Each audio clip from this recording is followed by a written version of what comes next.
Cool. So this is the Peter's talk on debugging Automate. He wanted to make sure all the core Automate guys were here to correct him.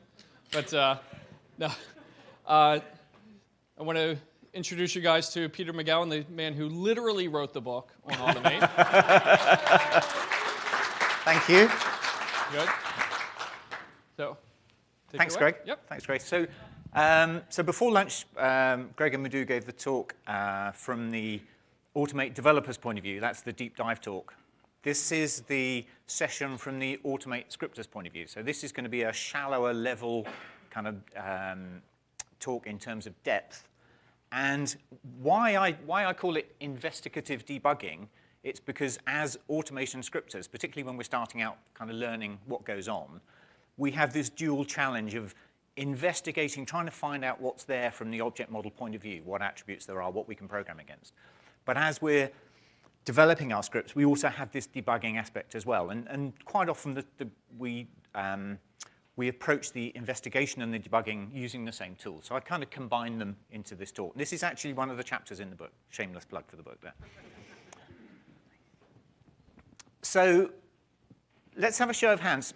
Put up your hand if you have tried to, even successfully, develop automation scripts using CloudForm's automation. Okay, that's good. Put up your hand if, having tried to develop automation scripts, you've never felt like this guy. Okay, do you want to come up and give the talk? So this is, as I say, this is the talk from the point of view of automation scripters. So let's look at what we're going to go through. A little bit of making sense of the log files. There's a few little tips and tricks that we can use to help us make sense of the log files. We'll do a quick refresher on $EVM and service models and what they are.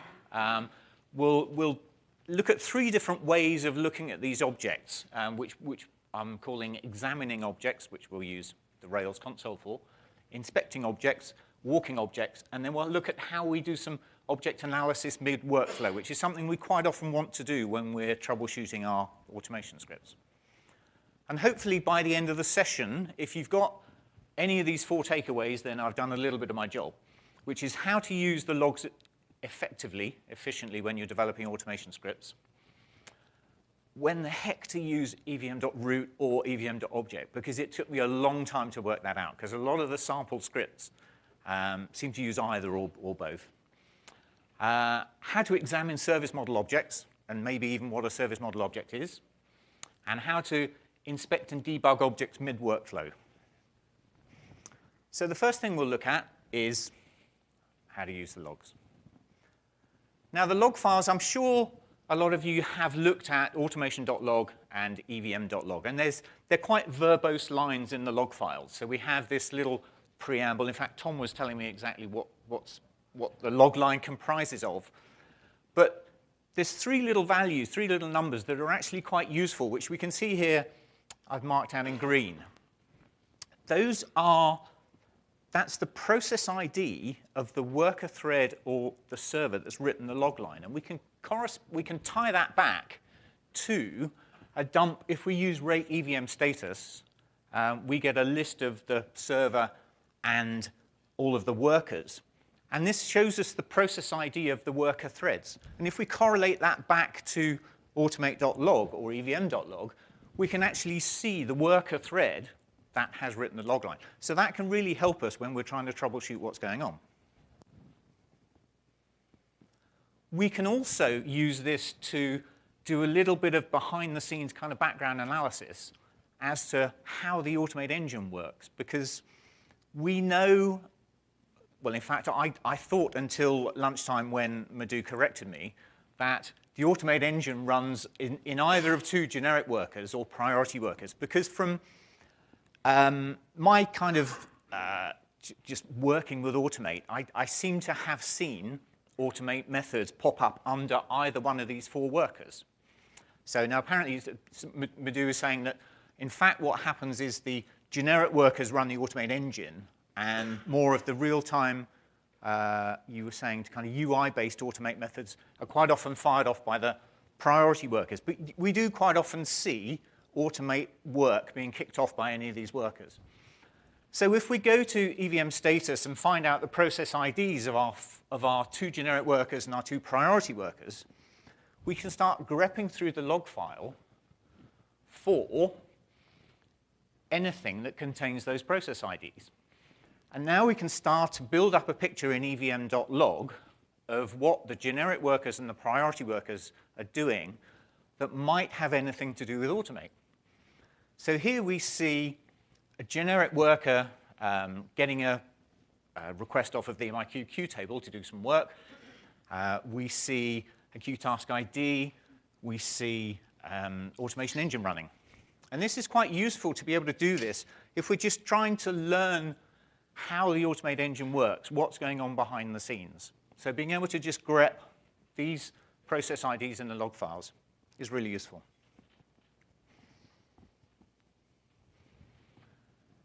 The other thing that is really useful in the log file is when Automate follows a relationship in the log file, we get printed this followed pair.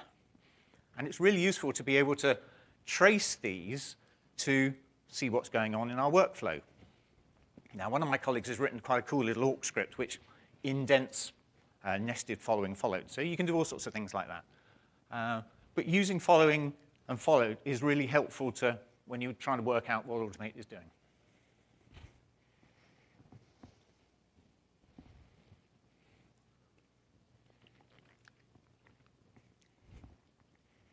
Don't worry, I like walking around.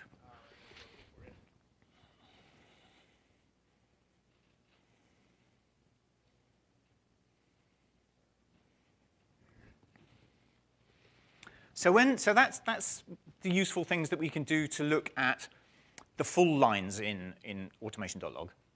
But quite often when we're debugging our own scripts or running our own Automate methods, we only really care about the stuff written to automate.log that our methods have written. So anything that calls $evm.log. And we can do that using a combination of grep and awk. And I've got a couple of examples of demos that we'll go through later that we use grep and awk. And it just pulls out purely the text that's written by your Automate method, which can be really useful.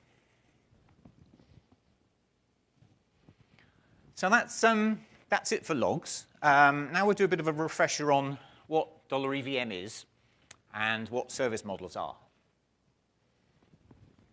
So $evm, when you're starting off automation scripting, $evm it seems to be everywhere. But what I found is it's not really documented what it is. You quite often see, I mean, when everybody starts automation scripting or scripting of any kind, what you try and do is find somebody else's script that's done 80% of what you want to do and copy it. So we quite often see evm.log. Well, that's pretty self-evident what it does. It writes something out to the log file. But we have this evm.root mentioned quite often. And we have evm.object mentioned quite often. And sometimes we see evm.object.decrypt. And sometimes object has a square brackets after it, and sometimes it has a round bracket after it. And it took me a while. I'm not a natural Ruby scripter, and I'm certainly not a Rails developer. And it took me a little while to kind of work out what these are. And EVM also has its own methods as well. So there's an example, set state var. So let's have a look at some of these. So EVM we can think of as our handle into the automation engine. It has attributes, typical ones, current instance, current method. It has its own methods. It's actually got about 40-odd methods. We generally use about a dozen of them, I think. evm.log, as we've seen. evm.vmdb is a really useful one to retrieve what we call a service model object. evm.instantiate will launch a new Automate instance. And EVM has a workspace associated with it. And the workspace contains a kind of hierarchy of objects that as we work through our Automate methods, these hierarchy of objects are created for us in the workspace. And if we look at this hierarchy, this is where we see what $evm.root is and $evm.object is. So when we're programming as automation scripters, we generally think of EVM.object as our running instance. So if we want to access anything out of our instance schema, we would pull it out of EVM.object. EVM.root is the first instance that's launched when this particular automation workflow was started.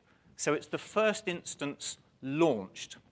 And in this case, this is a typical object hierarchy at the start of a VM provision request. So EVM.root is system process automation. Now, what I've done here, I've just copied the state machine into my domain and inserted my method into it to see where it lies. And we have this object hierarchy kind of parent-child relationship. And I can see that my EVM.parent, which is my parent object that called me, is VM provisioning state machines, because that's where I inserted a new line to call my method. EVM.root is automation, but I actually have sibling objects as well. So customize request was also called by template. The profile was also called by lifecycle provisioning. And all of these are in the workspace, this parent-child relationship.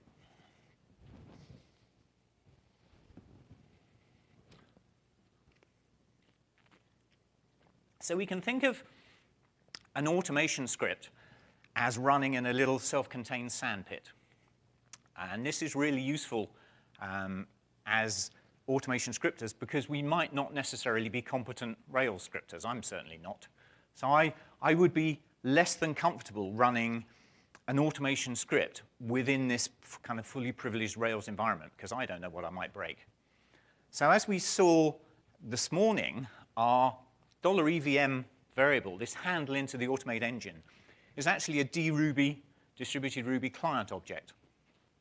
And that links back to the Automate engine using a dRuby URI. And in the Automate engine, our instantiated $EVM is actually an AE service object, which itself has associated an AE workspace runtime object as well. And it's the runtime, the workspace runtime object that is the workspace that holds this object hierarchy. Correct me if I'm talking rubbish, people on the front row. And within the Automate engine, we have these service models as well. Now, they kind of float around, as I've described there. Let's have a look what service models are. So service model object types are all named MIQ AE service something. And they are mostly read-only abstractions of active records. Now, I say mostly because a small number of them we can call create-on. So, for example, the service, the MIQ AE service model has a create method that we can call to create new services. But most of the service models are read-only.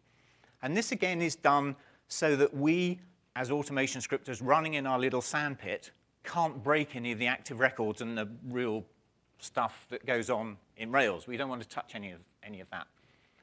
And there are service models that represent most of the useful things that we want to work with in automation. And here's some examples. So a Rev virtual machine is represented by a service model called an MIQ AE service ManageIQ providers. We notice that the service models are named according to the new namespace. A user service model is an MIQ AE service user. A provision request. So obviously, a Rev virtual machine and a user are physical things. But everything that we work with in Automate, which includes provisioning requests and these kind of abstract concepts, are also represented by service models. So a provision request is an MIQ AE service MIQ provision request. And any of the service models are retrievable using this $EVM.vmdb method. When I started out automation scripting, I initially thought that VMDB would just look up anything in the database. This isn't actually the case. It specifically looks up service models. There are service models that correspond to most of the active records in Rails, but not necessarily all of them. So we do occasionally find that we want to look up what would be a Rails active record, and there's no corresponding service model. That's getting better. So there are more and more service models coming on all the time. So service models have 4 characteristics that we're really interested in when we're writing our automation scripts. They have attributes, such as, in this case, a VM.name or a raw power state.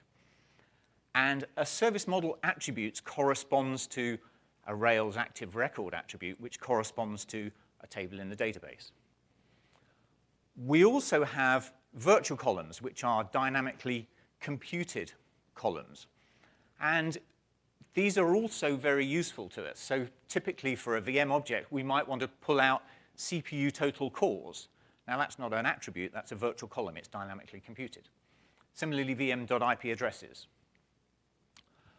The service models also have associations between themselves and different service models. So for example, a VM service model for a cloud VM would have an association to its availability zone. It would also have an association to its external management system, which is its provider. If we're looking at infrastructure VMs, there are lots of really useful associations that we can walk. So for example, a VM would have an association to the cluster it's running on. The cluster would have associations to the hosts that make up the clusters. A host would have associations to all of the VMs running on the cluster. So we can follow these associations and get pretty well any bit of information we want about our entire virtual infrastructure. The challenge is knowing what associations there are. And this is what we come up against all the time when we're starting out automation scripting is knowing what's there that we can use. And finally, the service model objects have generally really useful methods that we can use. So for example, for a VM object, we might typically want to call .start on it to start the VM, or .stop to stop the VM. So this is our aim, is to find out the attributes, the virtual columns, the associations, and the methods that are available for any of these objects that we want to work with. Now, I'd love to say it's all documented, but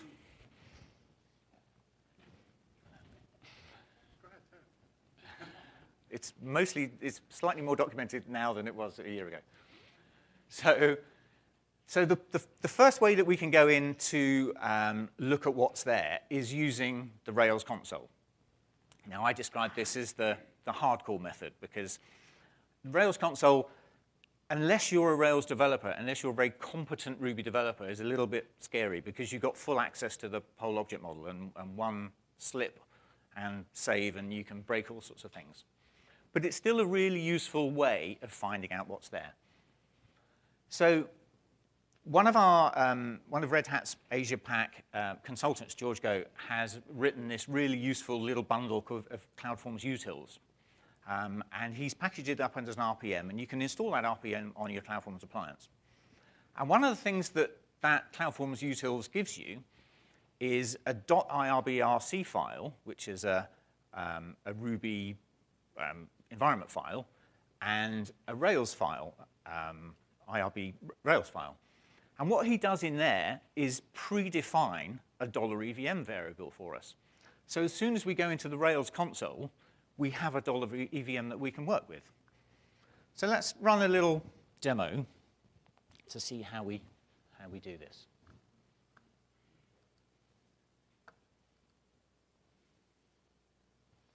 Can everybody see this?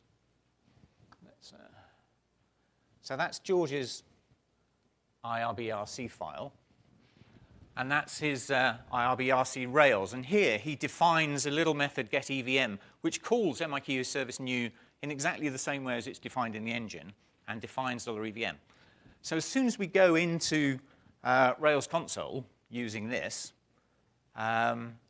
this $EVM variable is defined for us. So this gives us a little bit of confidence that we're not going to break anything, because we're only going to access all of these objects in the same way as we would from an automation script.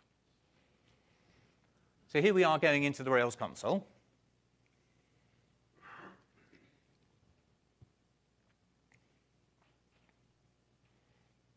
There's our EVM object, so it's defined, so that's good.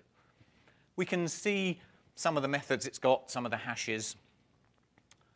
We can call EVM.methods to actually see what there is on the object that we can call. And all of these methods are also available to us from an automation script. So this is really useful information. We can call EVM.log. $EVM is a full-blown variable to us that we can use. And if we go to automation.log, there it is. We're actually writing something out to the log file. We can do things like pull back a user object using EVM.vmdb. We define the service model object name as user. And then we can say find by name. And let's pull back the object for an administrator. And there it is. So there's our user object. So now we have a service model object. So let's look what there is we can do with that. Let's look at the attributes of it. Well, there's the attributes. So we know we could call user.name, user.email, user.createdon, last logon time. That might be useful. The Rails console auto-completes for us as well. So if we want to look at virtual column names, we can type something tab, and Rails console will auto-complete as much as it can. So here we're just calling user.name. And there it is, administrator. So any of this investigation that we're doing interactively through the console, we can now put into our automation scripts. In addition to Rails console, it's also occasionally useful to be able to look at the Rails DB, which gives us an insight into Postgres PSQL. So we can go to bin Rails DB. If we do \d, that's our entire list of tables in the database. We can look at any particular table. And here we're looking at the users table. This is all of the columns that are in the users table. This is quite useful because, as you saw in the previous example, we called EVM.vmdb find by name. And we can find by any of these column descriptions. So we could have done find by description or find by GUID or find by created at if we'd have wanted to. So that's quite useful to be able to see what we can call find by on.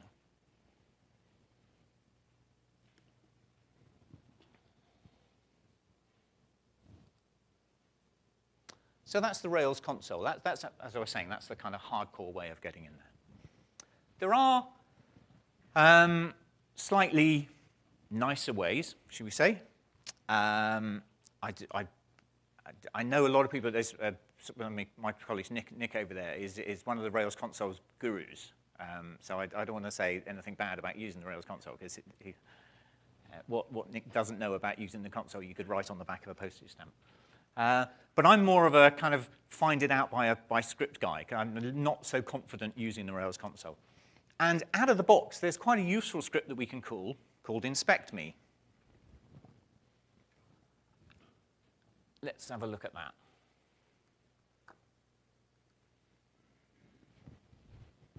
So here I've defined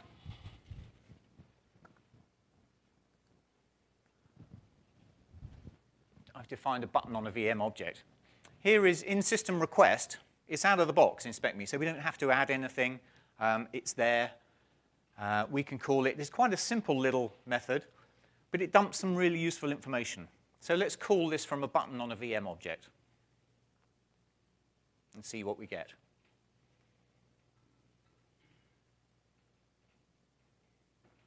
So this is going to write out to automation.log. There it is. Quite quick to run. All sorts of useful information. Now we're going to use our little cool sed and awk trick to filter out purely the output from inspect me so we can see what's there. So here we've got all the EVM.root attributes. Now this is golden information. Here we have the attributes for the VM. We have a list of what associations are on that VM. So this is really cool stuff. So we can find out where we can go. We also list any tags that are on the object as well. Here's the associations of I think that's the VM object. So that's really useful. What we can do, I think we're going to go and run it again on a different VM. We can run this as many times as we like to get the information out. This is really good. So this is, of the 4 characteristics that we like, so we want to try and get attributes, virtual columns, associations, and methods. This gives us attributes, and it lists the associations. So let's run it again.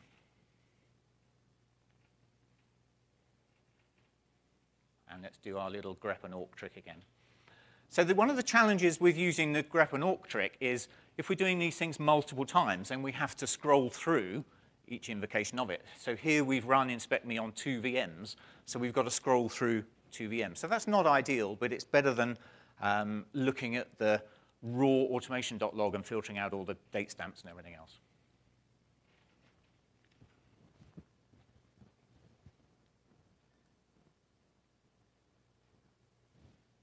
So that's the out-of-the-box inspect me. Now, Kevin over there has written a vastly improved inspect me, and it's part of his fantastic CloudForms Essentials Git repository. And I use Kevin's inspect me quite a lot if I want to produce an output that is suitable for putting into a document. As you'll see, I'll run that now. It gives us a really nicely formatted output.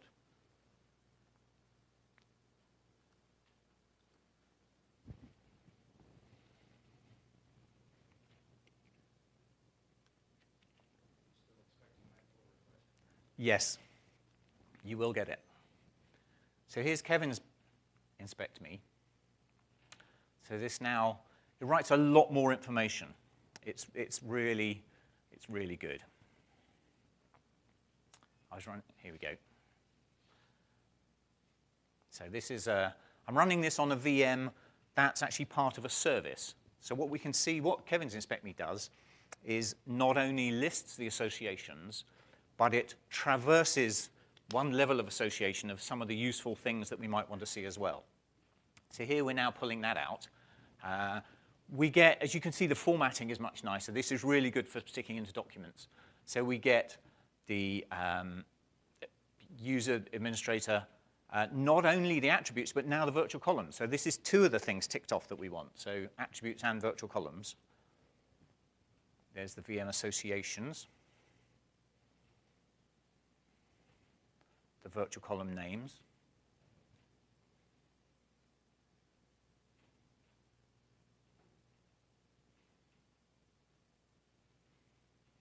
And what Kevin does is a lot of the significant associations he walks as well. So here's an association from VM to the external management system.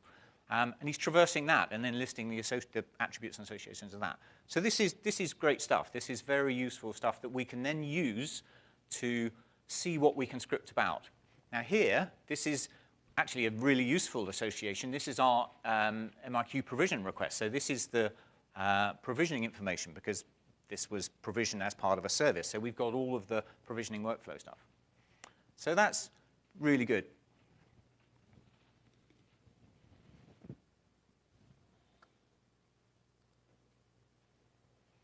So now using Kevin's inspect me, we've got attributes, we've got virtual columns, we've got one level of associations, and we're traversing those, and we're pulling out the information of that. We're still looking for methods, but what we have, there's another tool here called Object Walker. So Object Walker has been written to be much more interactively used. So the inspect me's, you wouldn't normally edit out of the box. The first one is there by default. Kevin's is available to download on his GitHub. Object Walker is it's on my GitHub. I wrote it, but I wrote it as a dynamic investigation tool. And it's not the kind of tool that you just load in and leave running, because it's designed to help us find out what's there and walk all these objects and print out everything useful of these objects. And there's two ways of running Object Walker. We can run it in what we call whitelist mode or blacklist mode. Now, because of these associations between the service models, there are hundreds and hundreds of associations between just about everything there is in this object model. So if we generally want to restrict which associations we're walking. So the best way, or the easiest way to run Object Walker is in what we call whitelist mode, where we explicitly say the associations that we want to traverse of any kind of object model type. And there are a whole list of them out of the box when you download it. Here you go. We can specify all if you want to walk all associations of an object type, but you wouldn't generally want to do that. If you really do want to run it in blacklist mode, that's an option. We just say we just change walk association policy to blacklist, and then we have a walk association blacklist. Now, this will produce a vast amount of output. It's best to filter all events, guest applications, things like that, because if you've got several hundred VMs, it's going to walk and dump all of your VMs and all of their events and all of their applications. So it's a vast amount of output. So using Object Walker in whitelist mode is generally the best way of going. So let's have a look at a little demo of how we run that.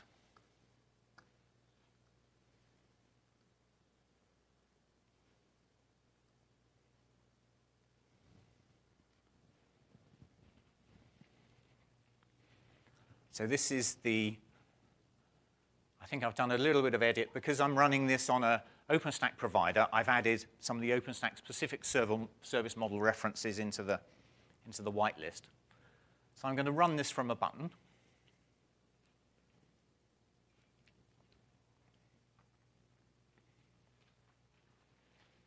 And let's see what that writes out. So that's going to write out into automation.log, just as everything else does. It's not very interesting to see it in automation.log because we have all of this other clutter. With Object Walker, we don't need to use the grep and awk little trick because there's a companion tool called the Object Walker Reader. And if we use it with -list, that will list all of the Object Walker dumps that it finds in automation.log. So then we can, if we just skip off the -l, it'll just print out the most recent Object Walker list. So here we have indented the various levels of associations that we walk. So we found evm.root tenant, so let's walk it.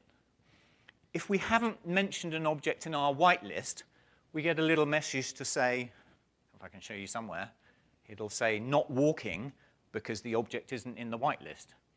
So if we decide we do want to see what's in that object, we just add it into the whitelist. There you go. Not walking accounts because it's not in the whitelist hash. So very easy to add if we want to. This is one of the, poor old Greg has received a whole string of BZs from me over the past few weeks of broken associations. So an association that's listed on an object and doesn't go anywhere. And Object Walker is fantastic at finding broken associations. So that's where all these have come from. So here we are, we're traversing to more objects. And each time we traverse, we indent in. So we can see how many levels of walking we're doing. It's a bit like a kind of web crawler. We're just walking this object structure.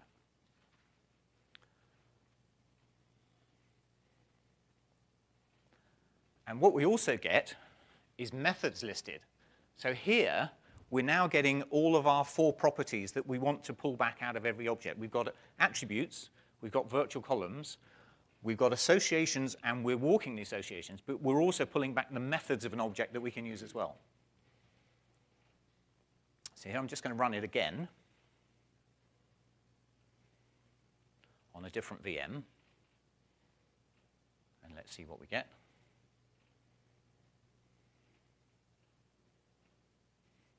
These 2 lines at the back here, if I just see, Object Walker actually prints out, because when I first wrote it, if it's called several times in quick succession, you can get overlapping Object Walker output. So each Object Walker printout produces a unique ID that the Walker then uses to serialize the output.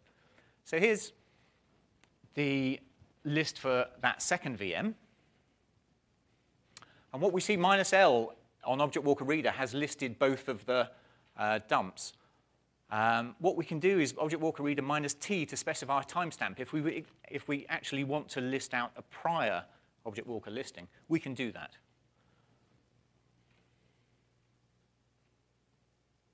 But if we leave off any arguments, it'll just dump out the last one. So here's a little sample. In this case, I'm quite interested in seeing what the tenant object looks like. So my whitelist doesn't have tenant included in the walk association whitelist. So let's now go in and edit the whitelist to add that and run Object Walker again and see what happens.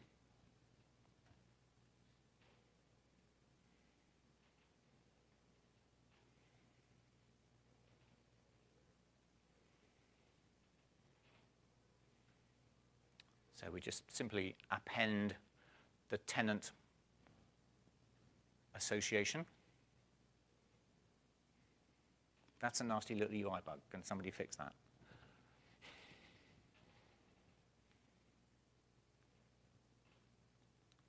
And then we'll save that and run it again.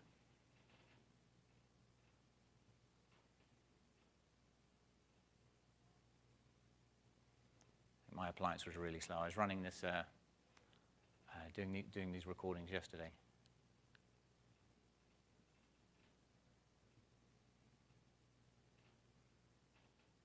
I also had a few, this is Darga RC1. I had a few UI lockups as well, which is why it's a little bit slow.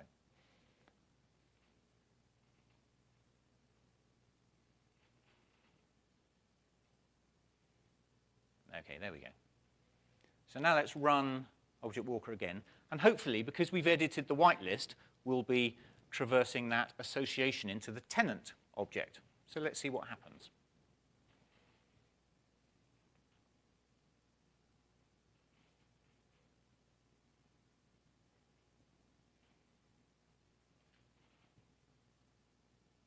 Right, so there's our output.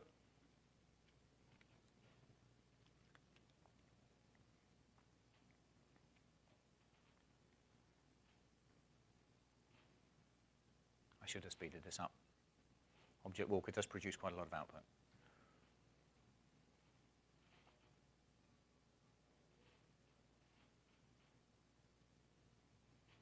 So if we use -L, we can see there's our third output. So let's have a look at what's in there and go down to the bottom to see if we've traversed this tenant association.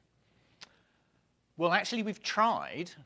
So what we're seeing now is the tenant object has already been dumped. Now, this gives us a little clue, because from association, there are nearly all of the service model objects have associations, but a lot of them are cyclical. So as we traverse objects, we have associations that point back maybe to an object that we've already dumped. An Object Walker keeps track of the objects that it has listed, because otherwise it might just go through an endless loop of dumping everything. So there's a little indication that we've already walked something. So in that case, it says it's already dumped tenant ID 1. So if we go back up the Object Walker list, we'll be able to see the details for tenant ID 1.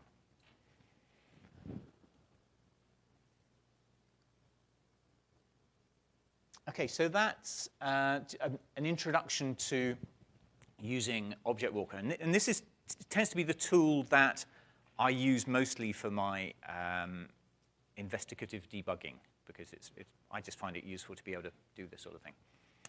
Now, when we're writing automation scripts, quite often we want to look at something, to kind of introspect what's going on mid-workflow. Now, this is something that's quite difficult to do from the Rails console or from InspectMe, because they're fairly static snapshots of the object state. But what we can do is insert things like Object Walker into our workflow. Now, here's an example. So what I would like to do in this case, I want to see what my provisioning dialog selection looks like in the options hash, because I might want to kind of hand roll a create provisioning request object. So I need to know the format that I need to program. But I don't know what it's supposed to look like in the options hash. So the way to go around this is to do an interactive provision using the web UI and actually have a look at what's in the options hash that results from that. So let's have a look at how we would do that.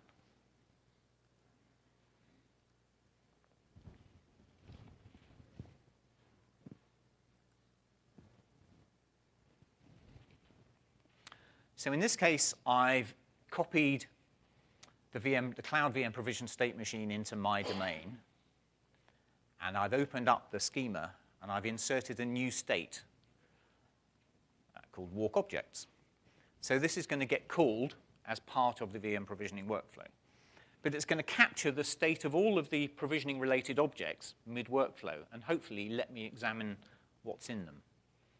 So now we'll do a quick provision.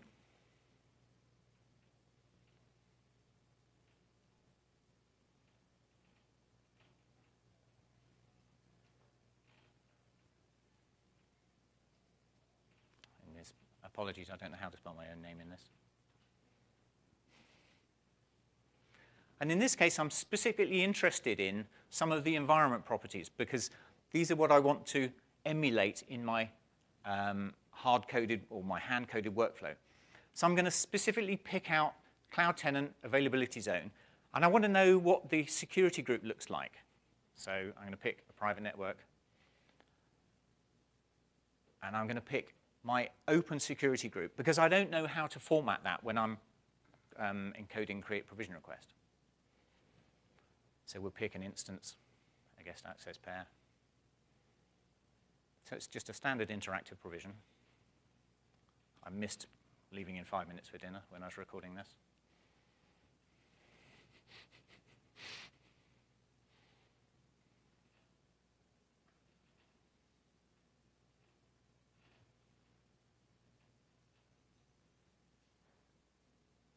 So there's the provision request kicking off. We can see it in the logs. Now I have fast-forwarded over the logs a little bit, so this shouldn't take the 5 minutes that it took to provision the VM.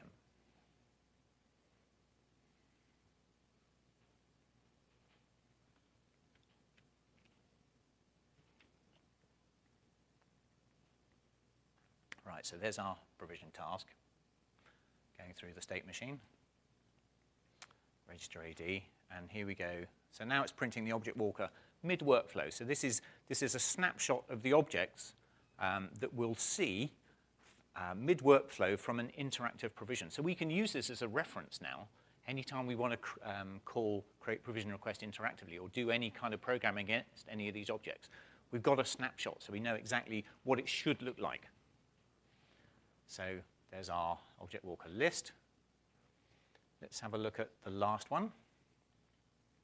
Scroll down a little bit. Here we see our automation instance hierarchy.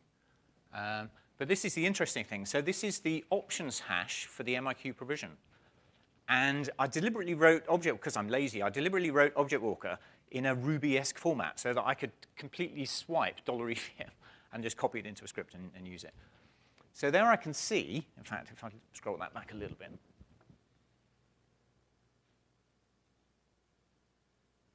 so there's my options hash. And in fact, what I was looking at, that little value, is options security groups up here. And we see it's just a single value. So that's interesting because some of the options are arrays, such as if we look at schedule type, we have, that's an array of 2 values. Placement zone isn't. But security group just happens to be, looks like it's just 1 value. So that's useful information. Now I can add that myself into any provision request that I call.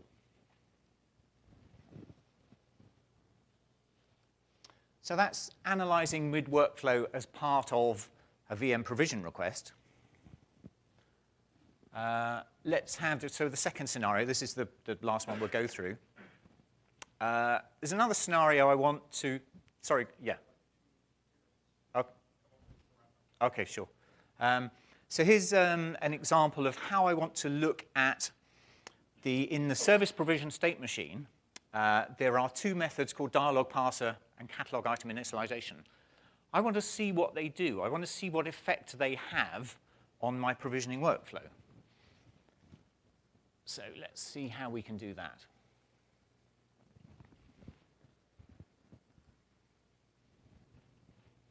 So in this case, I'm going to edit the service provision state machine. So I'm going to copy that into my domain.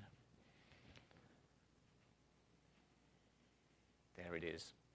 And what I'm doing is I'm calling object walker either side. So I'm calling it before dialog parser and after catalog item initialization. So I'm taking an object snapshot before and an object snapshot afterwards. So then we'll provision a VM from a service.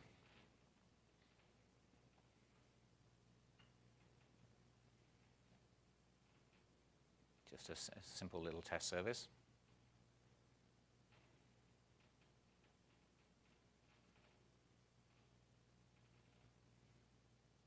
And let's see what that looks like. So what we should now get is 2 new object walker dumps. And object walker reader has a -D for diff switch. So what we can do is pull out the timestamps of 2 object walker dumps and diff them so we can see the difference, and that's exactly what we're going to do now. So there's our first object walker running. And we go back into pre-2, there's our catalog item initialization. There's our second object walker running.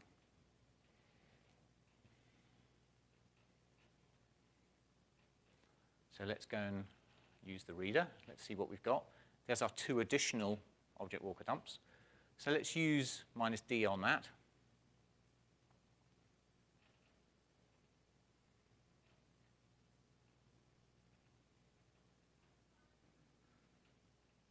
And then we just get a standard diff output. So we can see the relative state of the objects before and after these 2 methods are called. So this is really useful because we can see there's a lot more in the destination object in the second instance, so something's been happening there. We've got our parse dialog options, which is good because that's what the dialog parser does. Interestingly for us, after the provision, we have a correct Linux hostname, which is what I typed in test 100. Prior to that, our Linux hostname is nil. So we can see that these 2 methods are filling in quite useful information in our object structure. And using -diff, we can actually see what's going on.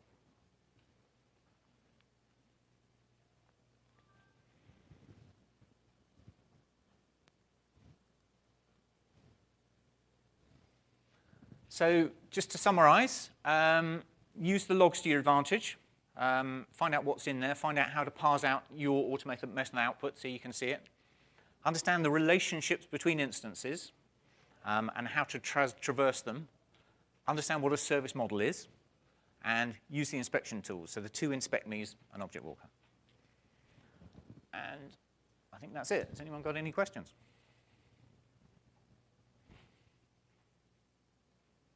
OK, thank you.